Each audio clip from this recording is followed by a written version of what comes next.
tantos irmãos aqui presentes fisicamente encontram com seus pensamentos ligados a este ambiente de paz e de luz, assistindo à atividade dessa noite através do Facebook, a dos seus lares, que possam todos estar com boa saúde do corpo e da alma. Vamos todos nos preparar para a atividade doutrinária da noite de hoje, fechando os nossos olhos, procurando relaxar o nosso corpo, a nossa mente, de toda e qualquer circunstância estranha a este momento. Que possamos levar os nossos sentimentos, os nossos pensamentos a Deus, a Jesus, procurando a sintonia com os benfeitores espirituais que dirigem as atividades da nossa casa, da equipe de Benedito Camargo, Frederico Rola e Maria Júlia, para que todos possamos, ao tempo em que recebemos os conhecimentos que nos serão passados por nosso irmão Divaldo, também possamos aurir as energias de que estamos carentes para o nosso reconforto, o nosso reequilíbrio. Pai nosso que estais nos céus, santificado seja o vosso nome. Venha a nós o vosso reino e seja feita a vossa vontade, assim na terra como no céu. O pão nosso de cada dia nos dai hoje. Perdoai as nossas dívidas, assim como nós perdoamos os nossos devedores. E não nos deixeis cair em tentação, mas livra-nos de todo o mal. Que assim seja. Assim está aberta a primeira parte das atividades da noite, e hoje nós temos a presença do nosso irmão Divaldo, que gentilmente retorna a esta casa, que tantas vezes visitou, para trazer o resultado dos seus estudos dentro da doutrina do Cristo, explicitada também através da espiritualidade maior. A palavra é sua.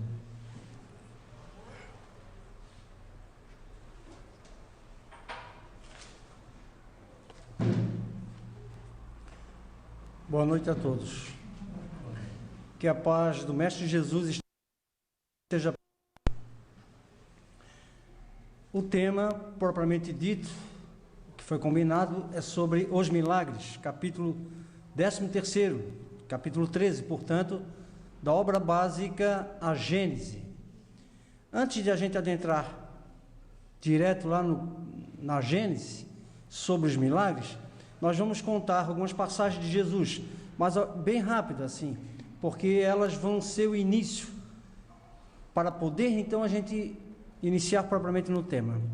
Então, certa feita morava em Jerusalém uma mulher que sofria muito, era uma mulher que tinha uma hemorragia há 12 anos, por isso o título da passagem, a mulher hemorrágica, está lá no Evangelho. Ela tinha uma condição financeira muito boa, mas ao longo desses anos, ela foi gastando com médicos, uma medicina precária ainda, à época pouco anterior ao início da tarefa de Jesus na terra, e eis que nesse período ela foi utilizando de tudo que ela possuía para poder curar-se daquele problema. Ela vivia envolto a muitos panos, tecidos, porque imaginemos uma dificuldade enorme, mas ela sempre com aquela esperança de conseguir uma cura. Passado esse longo período, ela ouviu falar, portanto, de Jesus. Após esses 12 anos, Jesus já tinha iniciado a sua peregrinação, juntando os apóstolos, iniciando a sua doutrina junto ao povo, E eis que ela ouviu falar de Jesus. Jesus passaria por Jerusalém naquele dia. E ela então fez todos os esforços que ela pôde para ir ao encontro de Jesus. Mas eram tantas as dificuldades, porque ela praticamente não andava, ela se arrastava. Imaginemos nós, a população que rodeava Jesus, a grande maioria na busca de curas, outros do esclarecimento, mas sempre eram muitas pessoas em volta de Jesus. Então, quando Jesus passou, que ela avistou e que lhe informaram que seria Jesus, aquele homem que era realmente inconfundível, Jesus, era fácil reconhecer Jesus, porque ele era completamente diferente de todos, no olhar, no semblante, na fala, na energia, ele era diferente. E então ela foi ao encontro de Jesus. Só que Jesus caminhando junto com os discípulos e o povo em volta, e ela foi tentando se aproximar e as pessoas a impediam, e ora ela tentava afastar um, ora outro. Chegou um momento que ela conseguiu encostar nas vestes de Jesus, e no momento em que ela consegue encostar nas vestes de Jesus, ela sente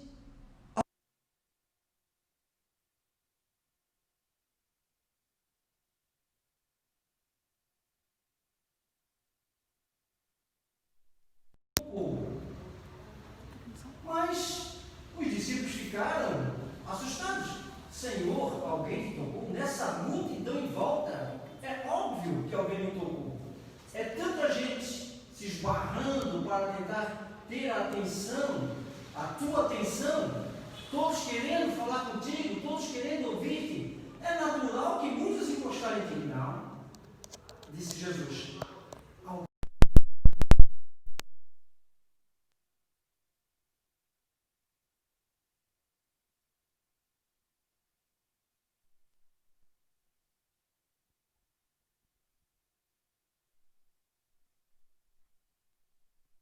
Quem havia tocado de forma tão diferente que chamou a atenção do mestre?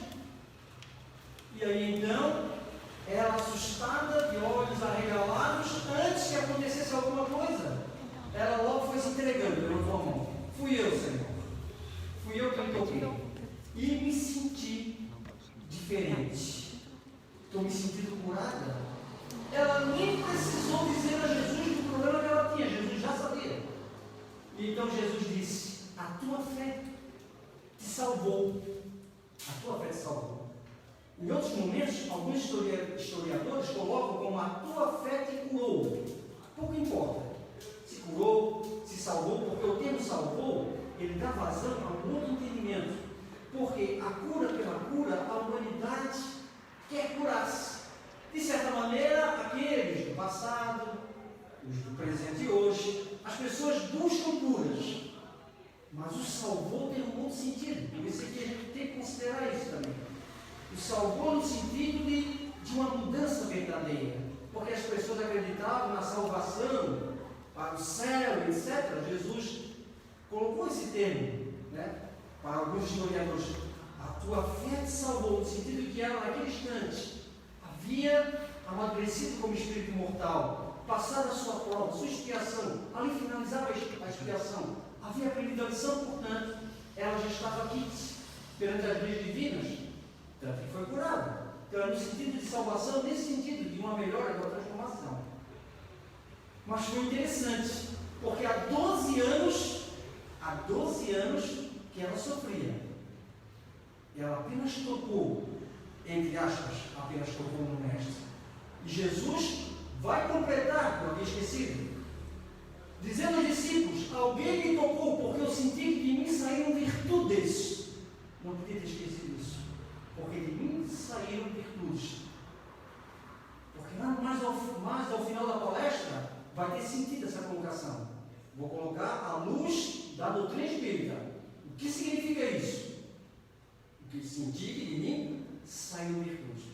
Então, mas numa outra oportunidade também, quando um cego, Bartimeu, ele já de Jericó, ele, imaginemos nós, um cego, naquela época era mais complicado, mais difícil, ele praticamente mendigava, sofria terrivelmente, E eis que depois de um longo período de sofrimento, na sua cegueira, ele também ouve falar de Jesus, que Jesus passaria por Jericó. Então ele era cego, mas ficou muito atento, chamando um, chamando o outro. Quando o mestre passar, me avisa. E ele pedindo para um, pedindo para o outro, e aquela multidão, Jesus passando. Só que Jesus era diferente de todos da humanidade, porque Jesus tinha presciência, né, do futuro. Jesus sabia do passado, sabia do presente e conseguia enxergar o futuro. Jesus já sabia que encontraria com ele, mesmo com um número grande na multidão. Aquele encontro é inevitável, estava dentro de uma programação. Portanto, o cego Bartimeu conseguiu chegar até Jesus. E aí Jesus perguntou a ele, porque ele se dirigiu ao mestre: o que queres que eu faça? O que queres que eu faça? Por que Jesus perguntou isso? Não tinha necessidade de perguntar isso. É lógico que o cego quer ser curado. O cego queria ser curado na sua visão. O que queres que eu faça? Porque nem sempre o melhor para a criatura é a sua cura. Nem sempre. O que é que queres que eu faça? Mas naquele caso era cura. Então ele pega Jesus e Jesus cura-o da cegueira. E ele então, lógico, o Evangelho não vai entrar em detalhes, mas nós sabemos que a cegueira de longo período, ele precisou de um tempo para se readaptar à sua vida normal, porque a chamada cegueira não foi no primeiro momento, né, apesar da claridade, as suas vistas. Então, mas ele saiu felicíssimo, porque conseguia, ainda com aquela dificuldade inicial, enxergar, para depois, habituando-se, né, à luz, e poder dar continuidade. Uma outra passagem, gente, a gente está só resumindo, porque eu quero entrar no tema. Uma outra passagem, e essas passagens de pessoas que tinham muita dificuldade, mas ao mesmo tempo tinham tanta fé e acreditavam tanto pelos obstáculos, eles insistiram até o fim. Foi o indivíduo aleijado. O aleijado também queria curar-se.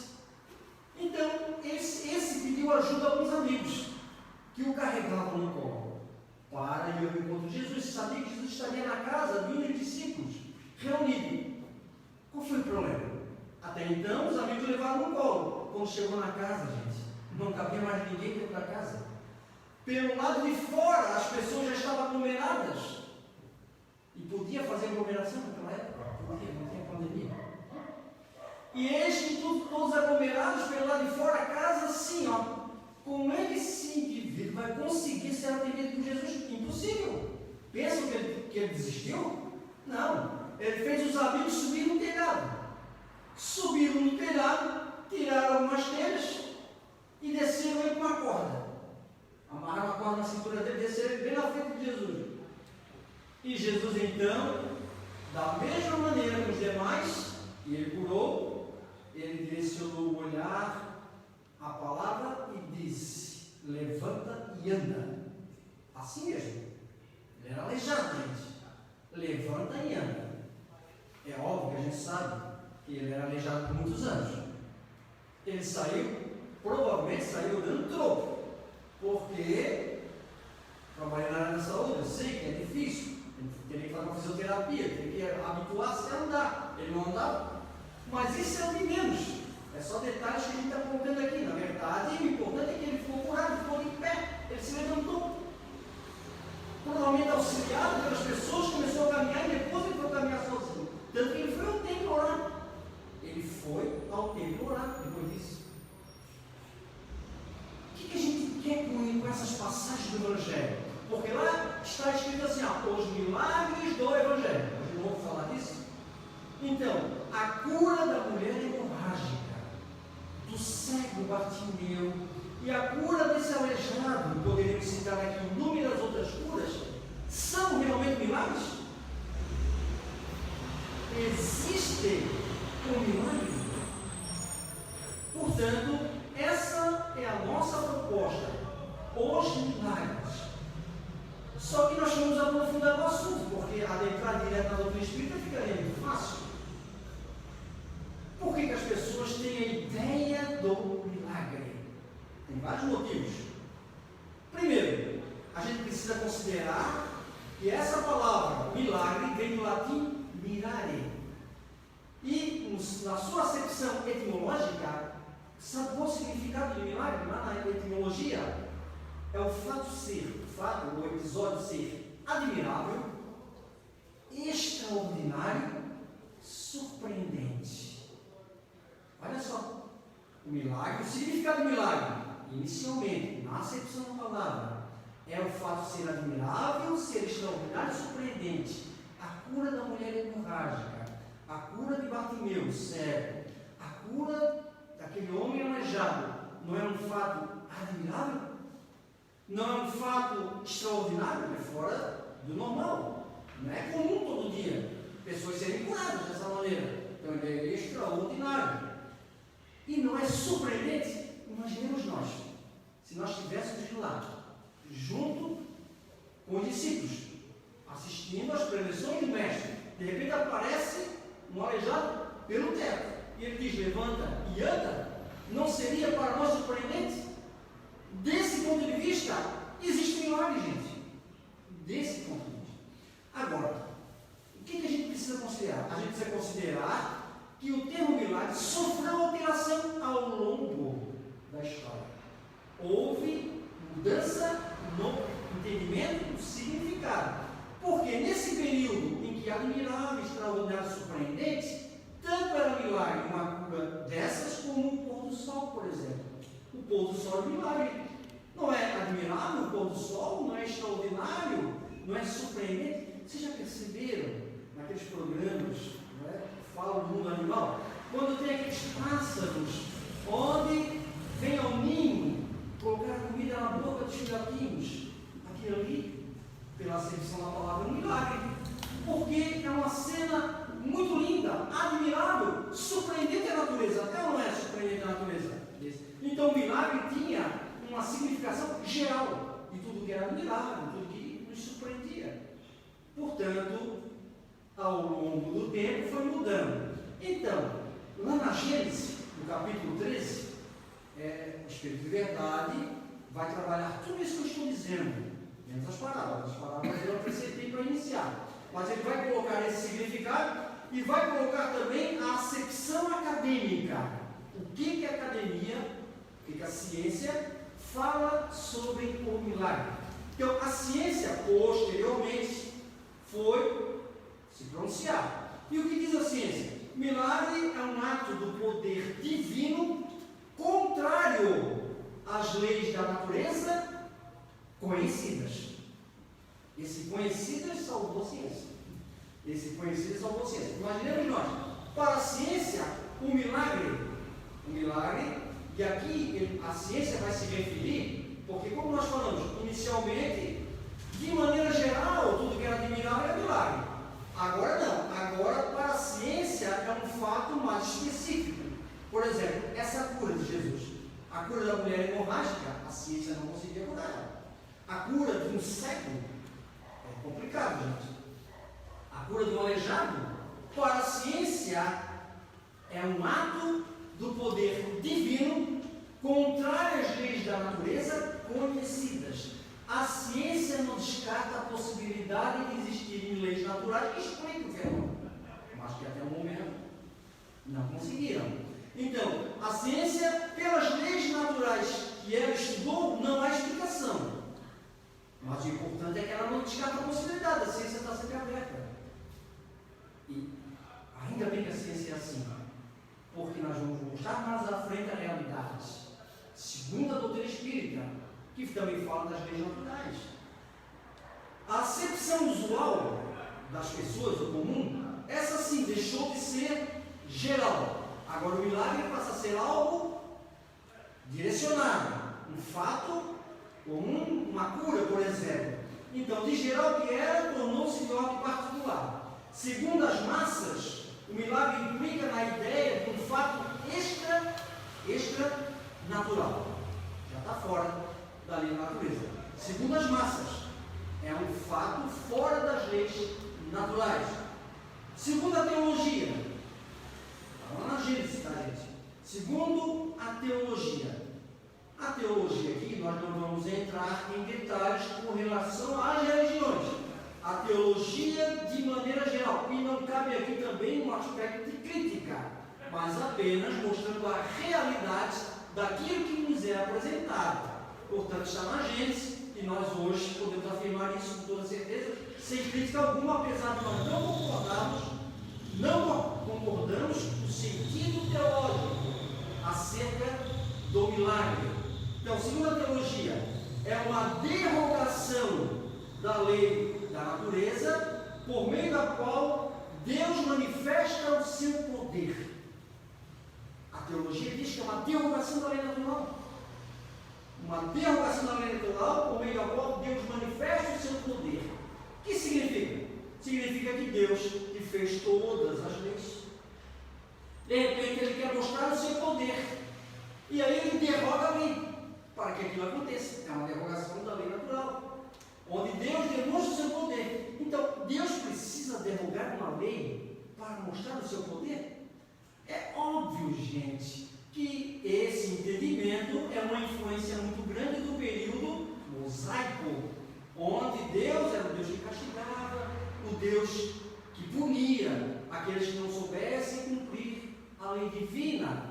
Deus castigava com as derrotas nas guerras, lembra? Está lá no Evangelho. Deus castigava, não obedecesse a lei divina, nas guerras seria castigado com a derrota, seria castigado com as pestes, onde as plantações seriam dizimadas, os fenômenos que ocorriam, que dizimavam as florestas.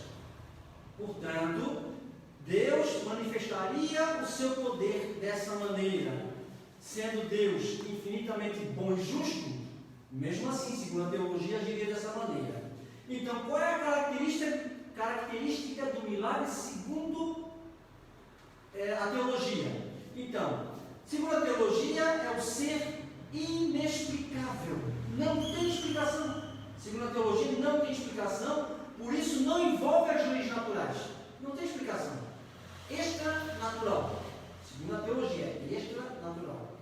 Para a igreja, associar o milagre à natureza, isso seria uma heresia, um atentado contra a fé. E no passado, nós sabemos, as pessoas eram, com todo respeito à nossa co-irmã, as pessoas eram excomungadas, queimadas em praça pública, por querer tentar estudar os fenômenos e tentar buscar associar esses fenômenos a uma lei natural. Não podia fazer isso. Portanto, era um atentado contra a fé. E por esse fato, as pessoas eram até mesmo queimadas vivas. Quer que o exemplo de um indivíduo que foi queimado vivo? Nosso irmão Allan Kardec, em existência anterior. Quem conhece as existências de Allan Kardec? Eu não conheço tantas assim. Mas essa, John Hus, ele foi um sacerdote católico. Allan Kardec foi um sacerdote católico por volta de 1400, se não me engano, nessa faixa de 1400, onde, pelos próprios abusos que havia na igreja, ele contrariou em alguns aspectos, que ele era um estudioso à época, tentava buscar soluções, entendimento acerca daquilo que acontecia, dos fenômenos naturais que ocorriam. Ele tentava buscar esse entendimento, esse conhecimento, combater os abusos da igreja à época. E ele era muito querido na sua região. Ele foi deslocado para outro país, onde lá o bispado mandou simplesmente queimá-lo em praça pública. À época, segundo Divaldo Franco, assistimos isso numa palestra dele, mas está registrado na história. Segundo Divaldo Pereira Franco, nessa palestra, Allan Kardec, no caso Jean Hus, na sua reencarnação anterior, ele disse: hoje vocês queimam um pato, mas amanhã sobrevoará um cisne e vocês não conseguirão alcançar. Aí diz Divaldo Franco que ele estava sendo queimado e ao mesmo tempo prevendo a sua reencarnação futura. Por quê? Porque depois ele reencarna em Lyon, na França, já em 1804, onde nessa reencarnação ele inicia o trabalho, em meia-idade, um pouco mais de meia-idade, ele inicia o trabalho da codificação e ele é perseguido, mas eles não conseguem detê-lo, porque a doutrina tem o seu aspecto científico, ela entra no livro dos Espíritos.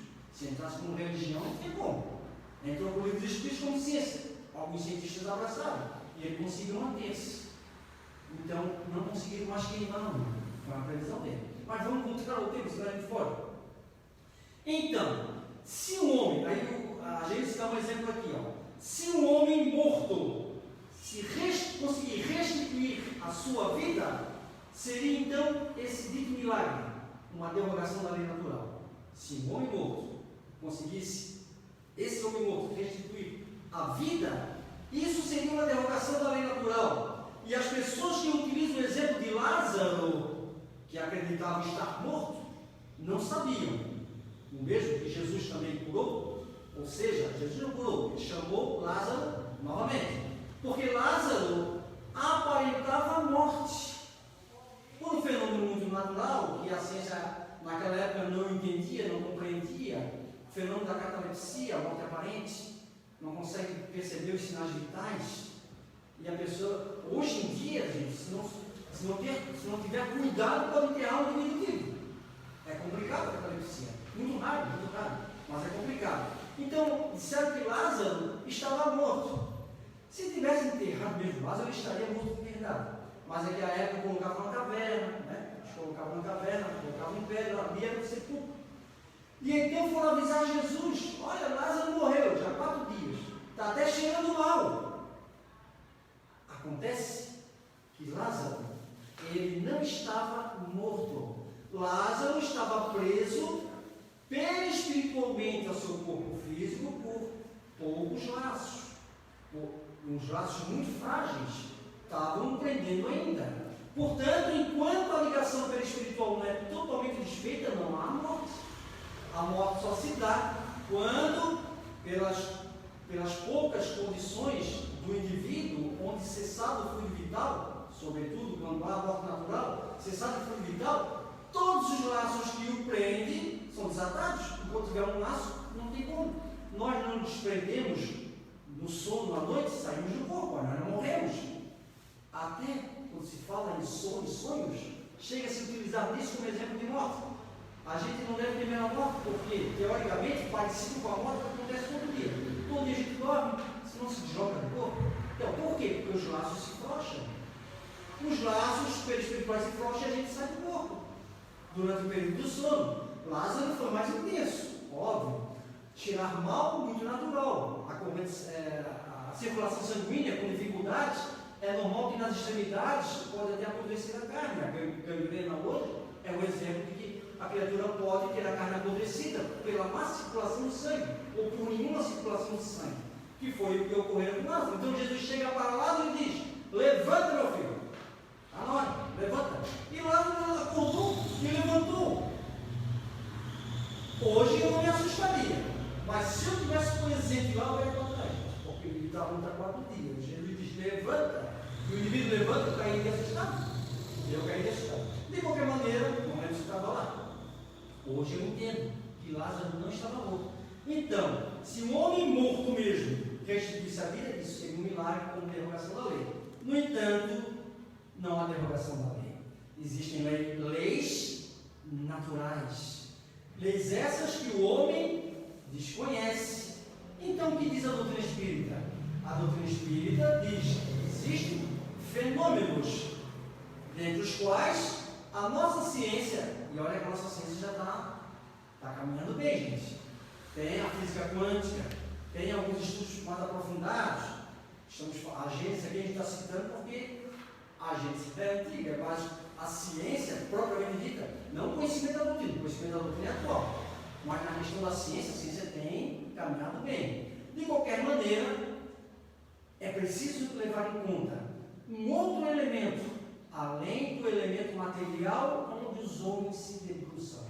A doutrina espírita vai nos explicar que muitos dos fenômenos que ocorrem à nossa volta, eles não são regidos por leis materiais ligadas à matéria.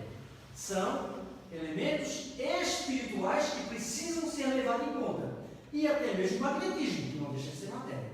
Então, o magnetismo, toma-se muito em conta o magnetismo nas curas, mas há a questão do elemento espiritual propriamente dito. Portanto, a doutrina espírita espírita o que vem fazer na Terra? A doutrina espírita vem mostrar a realidade do mundo espiritual e as relações desse mundo espiritual com o mundo corpóreo. Há leis que regem a matéria, há leis que regem as condições espirituais. Daí então, uma materialização, por exemplo, pode parecer um milagre para muitas pessoas como uma derrogação de uma lei, mas uma aparição nada mais é do que um fluido sendo utilizado, o fluido animalizado de um médium, assim como um espírito utilizando o fluido universal, manipulando a questão fluídica, fazer com que se materialize o espírito, tome as aparências da matéria. Então o espírito pode materializar-se por um período curto, pode materializar-se. Você poderá apertar a mão dele, poderá apertar a mão dele, poderá abraçá-lo, poderá abraçá-lo. Há diversos fatos na história. A Bíblia está cheia de fenômenos parecidos com este. Hermeto Bolzano, cientista, teve estudado muitos desses casos, estudou muitos desses casos.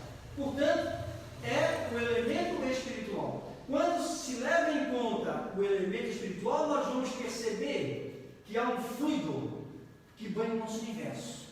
Nós chamamos de fluido cósmico universal. Desse fluido, gente, tudo que promana desse fluido, nós vamos encontrar a matéria, provém desse fluido. Tanto a matéria densa, que a gente tem aqui, a mesa, as cadeiras, quanto a matéria quintessenciada. Esse fluido ele se apresenta de forma modificada dos mais diversos orbes, conforme o nível de evolução. Quanto mais atrasado é o planeta, mais, mais grosseiro esses fluidos. Quanto mais elevados os planetas, mais sutis, mais etéreos. Então, esse fluido banha o universo. É através desse fluido que nós buscamos elementos para o perispírito, por exemplo, para a própria formação do nosso corpo físico. O que nós queremos dizer com isso? Nós queremos dizer que esse fluido pode ser manipulado pelo pensamento. O pensamento pode manipular esse fluido. Desse fluido poderemos, pelo pensamento, transformá-lo numa substância medicamentosa. Como poderemos transformá-lo em coisa ruim, negativa. Quando nós estamos diante de alguém muito pessimista, alguém que só sabe reclamar da vida, se tem trabalho, reclama do salário, se fica desempregado, reclama que não tem trabalho, está sempre reclamando da esposa, reclama disso, reclama daquilo, reclama do tempo, se chove, se caçou. O indivíduo que é pessimista, ele manipula esse fluido. As suas energias são energias ruins. Então, o que acontece? Na prática, nós não nos sentimos muito bem quando encontramos com uma pessoa pessimista. Por quê? Porque essa criatura tem uma atmosfera fluídica negativa, doentia. Quando, ao contrário, nós deparamos com alguém muito positivo, sempre feliz, sempre com boas palavras, bons pensamentos, sempre com objetivos, está na dificuldade, mas está sempre lutando, nós nos sentimos bem. E do contrário, quando o indivíduo chega, lá vem aquele chato, a gente já mal sabe, só fala, só reclama da vida, a gente não está. O que acontece numa reunião como essa, onde as pessoas estão todas reunidas com o mesmo propósito, buscar o aprendizado espiritual, ou mesmo buscar algum atendimento, algum auxílio, mas com o pensamento sempre de querer melhorar, receber algo a mais, puxa, a espiritualidade está presente. O que acontece nesse meio? Quem tem um pouco de sensibilidade já sabe a diferença. Num ambiente completamente diferenciado. Fluidos são trabalhados para que haja essa harmonia, gente. Esse bem-estar no passe. Quando recebemos um passe, estamos com muita dificuldade e recebemos uma boa energia, nós nos sentimos bem. O que é o passe? A manipulação do fluido, que pode ser totalmente espiritual, pode ser mista com a atuação de um médium, pode ser muito raro, somente do médium, a sua energia animalizada. Portanto, muitos foram curados, gente, pela energia do próprio médium, animalizado. Os médios curadores, está lá no livro dos médios, que é muito raro acontecer agir sozinho, porque quando o indivíduo deseja auxiliar alguém para a cura ou coisa parecida, é lógico que ele já por si só está atraindo os bons espíritos, que vem nele a boa disposição para fazer tal coisa. Então, quando eu falei lá no início da mulher hemorrágica, lembram? Eu falei que Jesus disse, eu senti que de mim saíram virtudes. É que se Jesus dissesse, eu senti que de mim saíram energias, as pessoas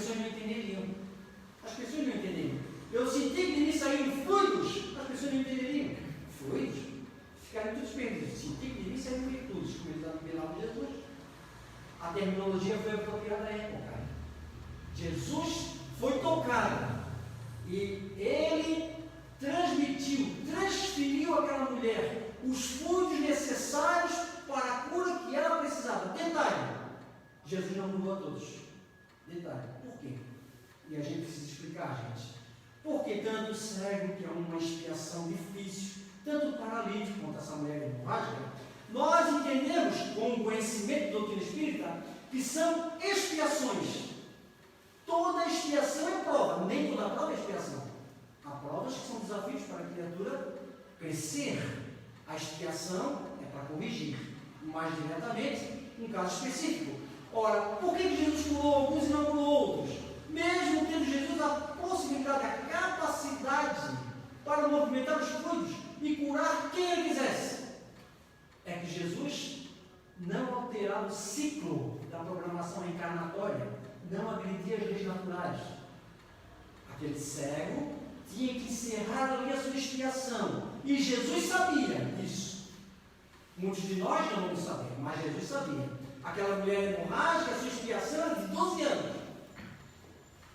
Aquele que estava aleijado, ali também finalizava. Houve uma série de condições para que a cura pudesse se dar. A questão do término da expiação, a questão fluídica, que era o instrumento necessário para a ação, a questão do merecimento daquelas criaturas, tudo encaixado dentro de uma lei natural, que é desconhecida da humanidade de maneira geral. Leis naturais, gente, que são desconhecidas. Daí a criatura ter sido curada. De forma que, se o indivíduo tem uma expiação da cegueira e ele faz um transplante de córnea, se a expiação tiver que virar, gente, infelizmente, não vai dar certo o transplante. Não vai dar certo.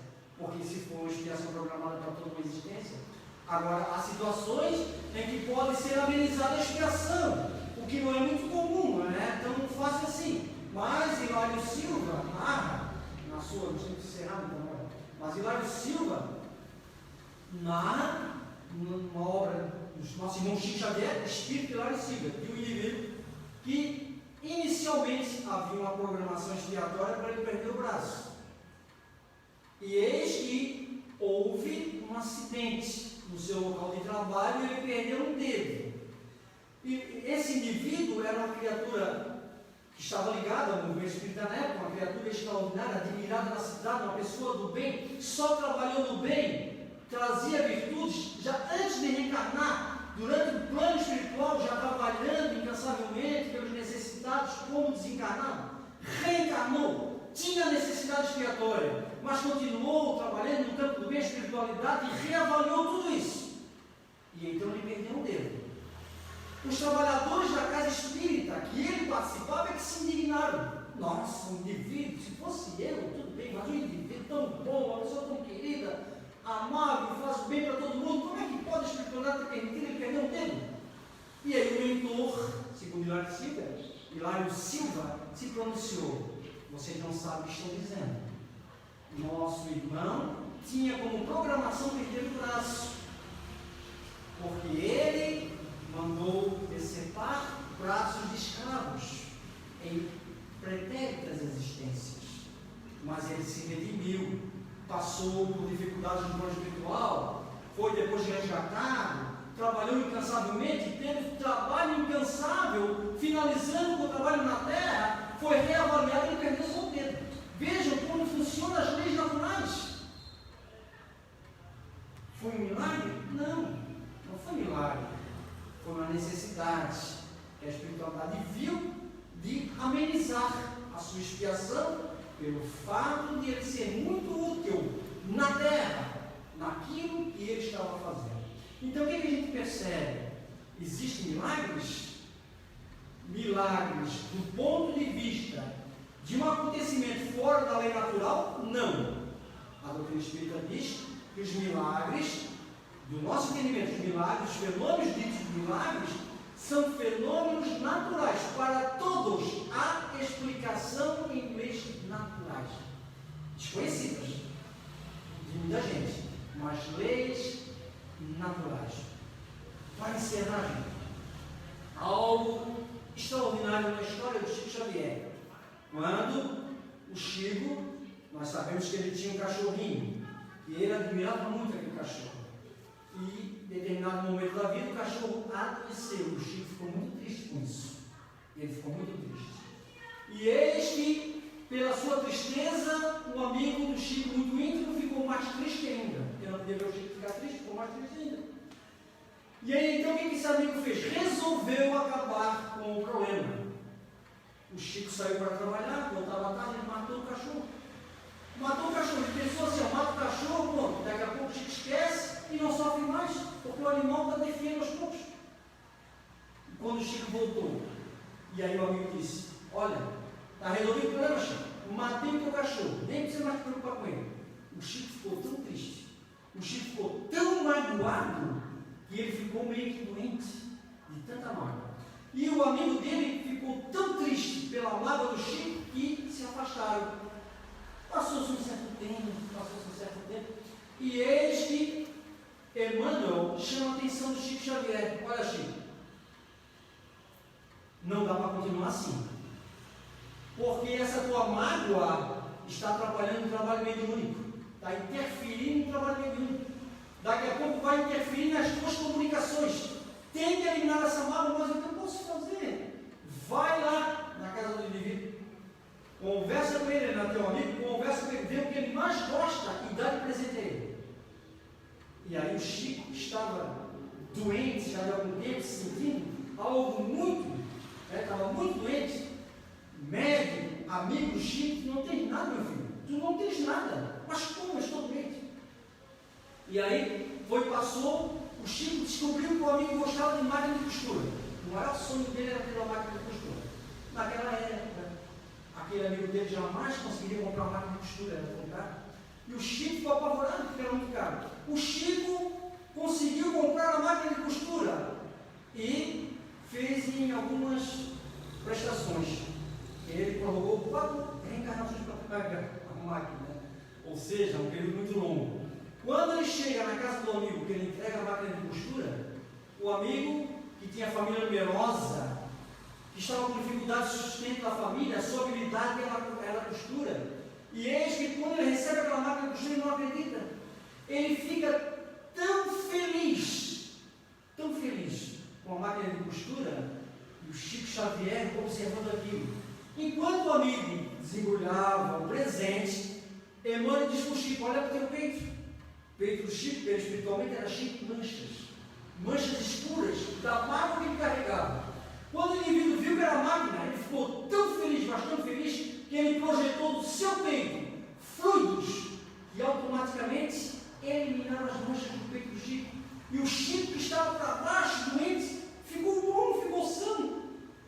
Do ponto de vista espiritual, que as pessoas não podem ter, poderia ser dito que foi um milagre. Nossa, um milagre, o indivíduo estava doente, curou-se instantaneamente. Apenas fluidos do sentimento de amor, de gratidão daquela criatura, que pelo presente que recebeu, a coisa mais importante para ele, disse, não, o Chico já esqueceu. Ele ficou feliz, e o Chico mais feliz do que ele ainda, mais feliz do que ele. Imaginemos nós, perispiritualmente, o nosso irmão Chico, doente, porque guardou a mágoa. Quantos de nós, gente, por mágoas, ficamos em situação até pior? Então, são milagres que acontecem? Não, gente, efeito de uma lei natural. A lei dos fluidos, conforme está lá na Gênesis, em vários e outros capítulos, a lei dos fluidos, a manipulação fluídica. Gostaria de ficar aqui a noite toda, mas eu sei que eu não posso. Então eu agradeço pela atenção de todos, em casa, os que pacientemente estão nos assistindo. Que Deus possa estar presente no nosso discurso. Muito obrigado.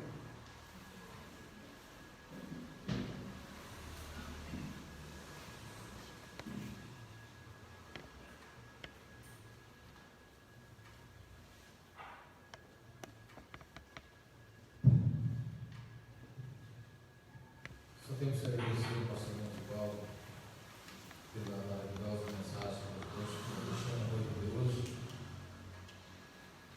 Volume de ensinamentos que todos nós vamos levar para os nossos dias.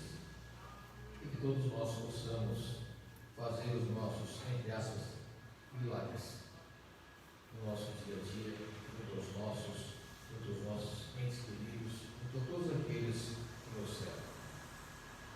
Agradecendo a nossa espiritual, agradecendo especialmente a Deus nosso Pai, Jesus nosso Mestre, os benfeitores da nossa casa, por esse banho de luz.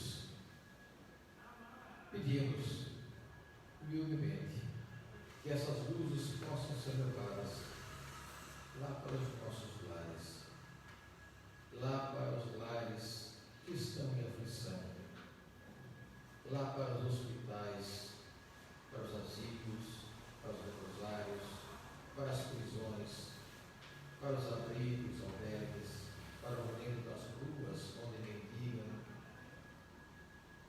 para junto dos irmãos que se encontram na drogadição, na prostituição, envoltos na delinquência, para aqueles irmãos que estão fanatizados por ideologias políticas ou religiosas, para aqueles irmãos vitimados por acidentes da natureza, conduzidos por homem, para aqueles irmãos vitimados pelos abortos, aqueles irmãos que desistiram da própria existência, cometendo suicídio, e aqueles que possam estar no desespero, pensando em fazer. Que essa luz a todos chegue, a todos toque, possibilitando a todos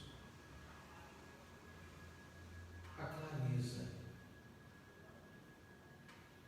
a possibilidade de levar seus pensamentos a vós, Senhor, encontrando o refúgio, o conforto, o abrigo.